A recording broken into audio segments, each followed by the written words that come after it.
Halo, perkenalkan saya Atnya. Pada kesempatan ini, kita akan membahas kekurangan energi kronis atau KEK pada ibu hamil. Disimak terus ya.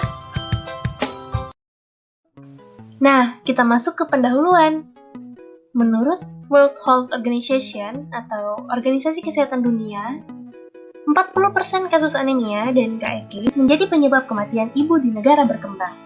Oleh karena itu, dalam tujuan Sustainable Development Goals atau tujuan pembangunan berkelanjutan tahun 2015 hingga 2030, target nasional ibu hamil KEK sebesar 5%. Apakah ibu tahu apa itu KEK? Kekurangan energi kronis atau KEK ialah kondisi di mana ibu mengalami kekurangan kalori dan protein, atau biasa kita sebut dengan malnutrisi, yang berlangsung menahun atau kronis, yang menyebabkan munculnya gangguan kesehatan pada ibu hamil. Tentunya hal ini tidak baik untuk ibu hamil, bukan? Nah, selanjutnya kita masuk ke klasifikasi KEK. Jadi, untuk menentukan seseorang yang mengalami KEK dapat melalui dua cara. Yang pertama, dengan pengukuran IMT atau indeks massa tubuh. Yang kedua, dapat melalui pengukuran lila atau lingkar lengan atas. Nah, untuk pengukuran IMT itu sendiri dapat kita lakukan dengan memasukkan rumus, yakni berat badan kita dalam satuan kilogram dibahagi dengan tinggi badan kita dalam satuan meter kuadrat. Selanjutnya, untuk pengukuran lila itu sendiri, dasar untuk menggunakan lila dalam satuan sentimeter untuk seseorang yang dikategorikan mengalami KEK.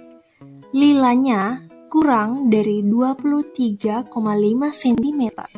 Sedangkan seseorang yang dikategorikan normal atau tidak mengalami KEK, lilanya lebih dari sama dengan 23,5 cm. Selain dua cara ini, kita juga dapat menentukan seseorang yang beresiko KEK melalui tiga hal berikut ini, yakni tinggi badannya kurang dari 145 cm, kemudian berat badannya kurang dari 45 kg selama kehamilan. Selain itu, dia mengalami anemia atau HB-nya kurang dari 11 gram per desiliter. Ketiga hal ini tentunya sangat diperhatikan. Apa aja sih patofisiologi KEK? Nah, selanjutnya kita masuk ke patofisiologi KEK. Jadi, patofisiologi adalah jalan cerita bagaimana sampai KEK itu terjadi di dalam tubuh kita.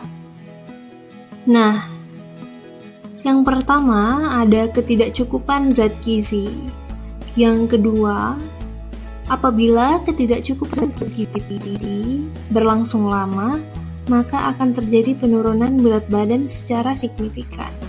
Yang ketiga, terjadi perubahan geokimia yang dapat dideteksi dengan pemeriksaan laboratorium. Yang keempat, terjadi perubahan fungsi yang ditandai dengan tanda yang khas. Contohnya seperti mudah lemas, kemudian mudah mengantuk. Yang kelima, terjadi perubahan anatomi yang dapat dilihat dari munculnya tanda klasik. Apa aja sih faktor-faktor yang mempengaruhi terjadinya KEK? Nah, untuk faktor-faktor yang mempengaruhi KEK itu ada 6. Yang pertama, ada umur ibu. Yang kedua, ada paritas. Ketiga, jarak kehamilan. Yang keempat, pengetahuan. Kelima, sosial ekonomi. Keenam, pola makan. Nah, untuk penjelasan lebih lengkap, mari kita simak. Nah, yang pertama ada umur ibu. Kenapa sih umur ibu menjadi salah satu faktor penyebab terjadinya KEK?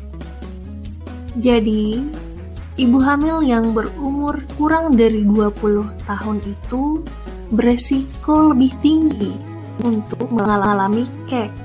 Kenapa begitu? Alasannya adalah karena ibu hamil yang berusia kurang dari 20 tahun itu mengalami persaingan makanan antara makanan untuk ketubuhnya yang sedang dalam masa pertumbuhan dengan makanan untuk si janin. Oleh karena itu, terjadi persaingan. Karenanya bisa lebih tinggi berisiko mengalami kek. Nah, selanjutnya ada paritas. Jadi, paritas itu sama artinya seperti jumlah anak yang pernah dikandung oleh ibu. Untuk ibu dengan jumlah anak lebih dari 4 orang, itu lebih beresiko untuk mengalami kek. Nah, selanjutnya ada jarak anak. Kenapa sih jarak anak itu jadi salah satu faktor penyebab terjadinya KEK? Karena jarak melahirkan yang terlalu dekat akan menyebabkan kualitas janin atau anak yang rendah dan juga akan merugikan kesehatan ibu. Idealnya, jarak kelahiran anak itu diatur lebih dari 2 tahun. Maka, anak yang dilahirkan lebih dari 2 tahun akan memiliki kelangsungan hidup yang lebih tinggi dan kondisi anak yang lebih sehat dibandingkan dengan anak yang lahirnya kurang dari 2 tahun. Nah, selanjutnya ada faktor pengetahuan. Kenapa sih pengetahuan bisa mempengaruhi terjadinya kek? Jadi, beberapa studi menunjukkan bahwa jika pengetahuan ibu meningkat, maka pengetahuan nutrisi dan praktek nutrisi akan bertambah baik. Hal ini membuktikan bahwa ibu-ibu yang punya pengetahuan nutrisi akan memilih makanan yang lebih bergizi daripada yang tidak. Sehingga pengetahuan itu sangat penting dimiliki oleh ibu. Nah, selanjutnya kita masuk ke faktor sosial ekonomi. Kenapa sih sosial ekonomi menjadi salah satu faktor penyebab terjadinya kek? Begini, pendapatan kan merupakan faktor yang menentukan kualitas dan kuantitas makanan. Sehingga sebuah keluarga yang pendapatannya bagus, maka akan semakin berkemungkinan untuk memenuhi segala kebutuhan gizi ibu hamilnya. Hal ini berbanding terbalik dengan keluarga yang pendapatannya rendah. Oleh karena itu, sosial ekonomi sangat penting bagi ibu hamil. Nah, selanjutnya ada pola makan. Ibu yang memiliki pola makan yang baik, maka kebutuhan gizinya selama hamil akan terpenuhi. Ibu yang mengkonsumsi vitamin dan obat penambah darah selama hamil, maka mereka akan memiliki daya tahan tubuh yang baik dan jarang terkena penyakit, sehingga tidak berdampak pada KEK. Apa aja sih dampak kekurangan energi kronik? Nah, selanjutnya di sini ada dampak kek. Dampak kek di sini ada 10. Yang pertama, persalinan sulit dan lama. Yang kedua, persalinan sebelum waktunya. Yang ketiga, perdarahan. Yang keempat, ibu melahirkan bayi dengan berat badan lahir rendah. Yang kelima, anemia pada bayi baru lahir. Yang keenam, mudah terinfeksi. Yang ketujuh, abortus atau keguguran. Yang kedelapan, terhambatnya pertumbuhan otak janin. Yang kesembilan, bayi lahir mati. Yang kesepuluh, cacat bawaan. Gimana sih cara untuk mencegah kek? Nah, upaya untuk pencegahan kek itu ada 4. Yang pertama, mengupayakan pemeriksaan kehamilan secara rutin sejak kehamilan masih muda untuk mendeteksi secara dini adanya kek. Yang kedua, mendapat penyuluhan tentang gizi sebelum dan selama kehamilan. Yang ketiga, pemberdayaan ekonomi masyarakat sehingga mampu memenuhi kebutuhan dasar ibu hamil, terutama terhadap makanan bergizi. Yang keempat, pengurangan beban kerja ibu hamil. Kalau udah kek, terus cara buat nanggulanginya gimana ya? Nah, upaya penanggulangan kek yang pertama, komunikasi, informasi, edukasi atau KIE mengenai kek dan faktor yang mempengaruhinya, serta bagaimana menanggulanginya. Hal ini biasanya kita temukan saat kita melakukan pemeriksaan pada bidan atau dokter. Jadi setelah kita melakukan pemeriksaan kehamilan, biasanya dokter atau bidan akan melanjutkan dengan konsultasi tentang kek. Nah, upaya penanggulangan kek yang kedua dapat dilakukan dengan pemberian makanan tambahan atau PMT pada ibu hamil. Kebutuhan energi dan zat gizi ibu hamil perlu mendapat tambahan sebanyak 500 kilokalori selama kehamilannya. PMT dapat berupa pangan lokal atau pabrikan dan minuman padat gizi. Nah, selanjutnya kebutuhan energi dan zat gizi ibu hamil kek. Yang pertama dibutuhkan karbohidrat sebanyak 55-58%. Karbohidrat dapat kita temukan pada nasi, jagung, gandum, roti, dan lain sebagainya. Kemudian yang kedua ada lemak, dibutuhkan sekitar 30%, diutamakan berasal dari lemak, tidak jenuh, tunggal maupun ganda. Nah, lemak ini sendiri dapat kita temukan pada minyak goreng ataupun mentega. Kemudian yang ketiga ada protein. Protein di sini dibutuhkan sekitar 12-15%. Diutamakan sumber protein dari ikan, terutama ikan laut. Bisa juga dari ayam, daging-dagingan, telur, dan tempe ataupun tahu. Kebutuhan energi dan zat gizi ibu hamil kek selanjutnya, yang pertama ada serat. Kebutuhannya sekitar 28 gram per hari.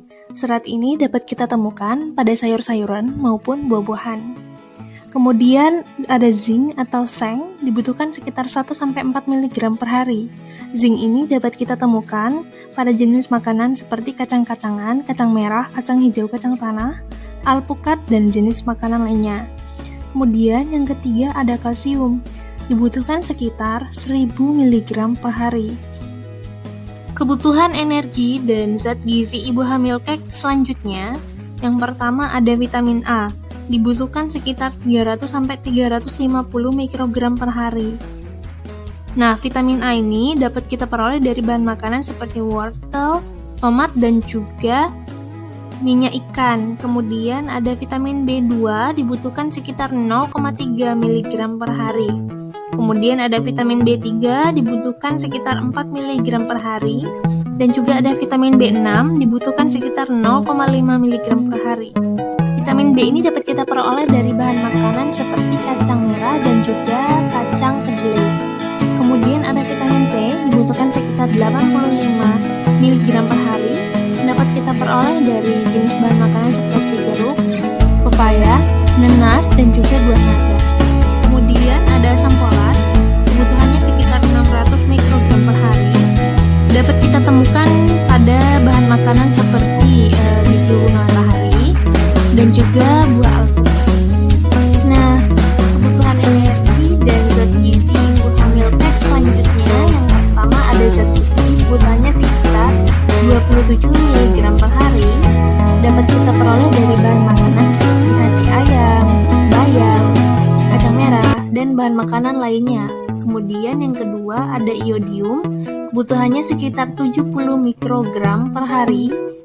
Garam iodium ini dapat kita peroleh dari garam yang beriodium. Kemudian ada air, minimal 2 liter per hari. Nah, upaya pengurangan energi kronik yang ketiga bisa dilakukan dengan mengkonsumsi tablet FS selama kehamilan. Minimal mengkonsumsi 90